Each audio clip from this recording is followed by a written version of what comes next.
ada, cuman buat dia tuh itu bukan sesuatu yang serius ya. Jadi karena dia tahu juga gitu bahwa ya dia baru umur berapa, 10 tahun kan. Jadi kayak masih ya ini aja, iseng-iseng aja.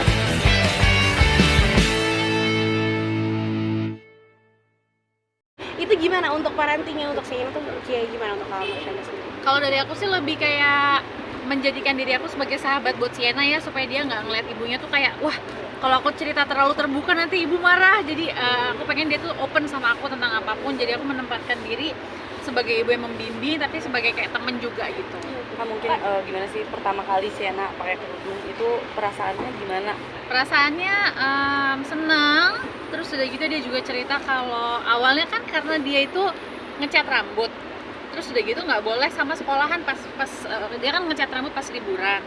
Pas udah masuk sama sekolahan dikasih tahu pilihannya dua nih, kamu cat balik lagi hitam atau kamu pakai hijab aja gitu. Terus Sienna bilang aku nggak mau cat lagi jadi hitam, ya udah deh aku pakai hijab. Ini dia belum akil balik, tapi terus dia lama-lama suka sendiri gitu. Dia suka, akhirnya dia kemana-mana dia pakai. Tapi ngelihat kedewasaan Sienna, gimana sih Kak tanggapannya gitu? Terkesima kali ya. Karena tapi dia memang dari kecil termasuk anak yang mature sih ya. Jadi ya antara terkesima sama udah biasa, tapi selalu kadang-kadang kayak kaget gitu, kok bisa sih anak ini ngomong kayak gini, kayak gitu. Ini perubahan remaja apa yang mungkin signifikan dari seorang Sienna yang mungkin Kakak amazed banget Kak? Mungkin bukan perubahan tapi persamaan kali yang selalu dari dulu ada tuh. Sienna sangat penyayang dan sangat ekspresif banget soal perasaan dia, soal kesenangan dia gitu. Tapi mau jadi teman, kalau rasa ngomongin cowok gitu-gitu udah mulai nanya-nanya belum sih Kakak sendiri?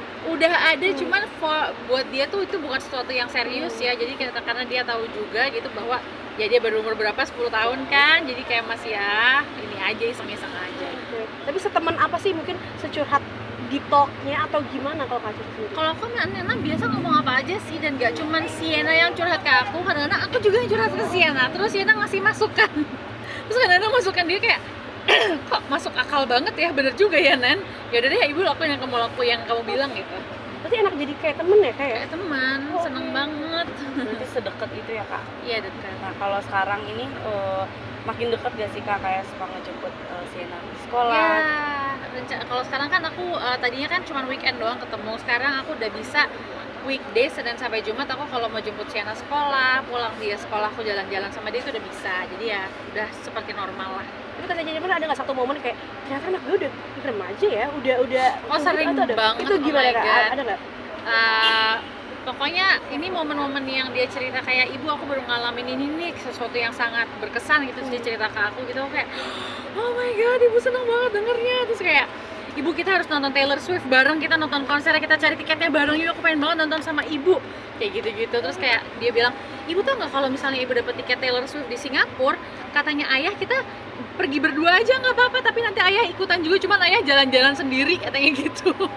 Jadi ekspresif kayak Kakak banget berarti ya? Iya. Seru banget ya? Iya. Oh, oke. Tapi banyak gak sih orang yang nanya kayak gimana sih cara bikin anak tuh sedekat itu dan kayak bisa terbuka itu, apalagi anak remaja sekarang kan susah banget kayak Kak untuk ngobrol sama orang tuanya, itu gimana? Dari kecil aku banyak ngajak bercanda kali ya, terus kayak emang aku santai gitu. Kalau dia kayak lagi ngerasa nggak nyaman dan dia nggak mau cerita juga aku nggak paksa. Jadi dia sebebasnya aja lah gitu, dia lagi merasanya tuh pengen cerita apa. Oke. Tapi ada gak sih sisi protektif gitu dari Kakak?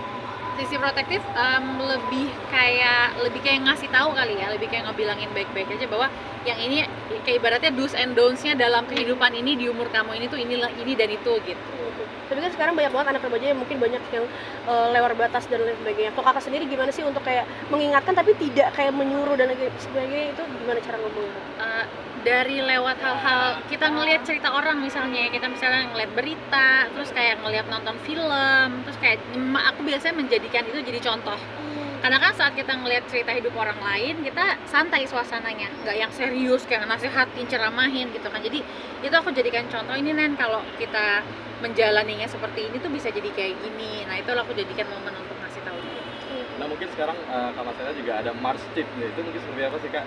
Yaitu kayak konten di Instagram aku yang aku sering posting rutin. Dan sebenarnya yang lagi aku excited banget, aku dalam bulan Agustus ini akan launching buku sih.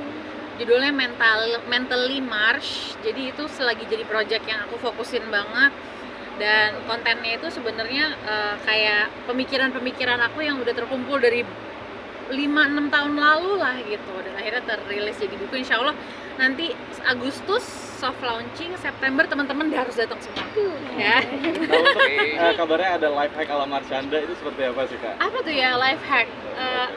Maksudnya Mars Tips itu? Yang life hack kayak cara-cara cepat untuk membuat apa gitu. Oh, itu juga salah satu ide konten aku juga sih, dari aku dan tim gitu. Pas ya. Kak, yang Kakak mungkin balik lagi nih Kak. mohon maaf Pak ya.